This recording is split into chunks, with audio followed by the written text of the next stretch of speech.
Once upon a time, deep in the heart of a lush forest, there lived two colonies of ants. The first colony was led by a fierce and determined queen, who had trained her soldiers to be among the strongest fighters in the forest. The second colony, however, was much smaller and led by a young and inexperienced queen. Though they had coexisted peacefully for some time, tensions between the two colonies soon began to rise. The larger colony felt overshadowed and threatened by the smaller one, while the smaller one felt bullied and oppressed by the larger. Soon, the two colonies were engaged in a bitter and brutal battle for supremacy.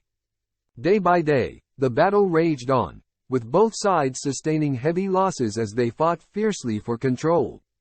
The larger colony's soldiers were ferocious and well-trained, but the smaller colony was nimble and quick, dodging the heavier blows and striking back with precision.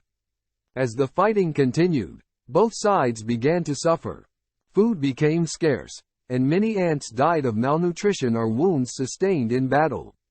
The younger queen of the smaller colony began to wonder if the fight was worth it, and began to question her motives for continuing the battle.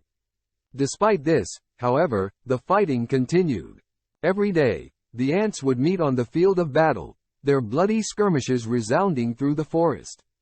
The noise attracted the attention of other creatures, who looked on in shock and amazement as the ants fought on relentlessly. But at last, after many grueling and difficult weeks, the fighting began to slow. Both colonies had suffered too many losses, and it became clear that neither side could continue fighting without risking total annihilation. Eventually, a peace was brokered between the two sides. Both queens came to an agreement, and the fighting came to an end.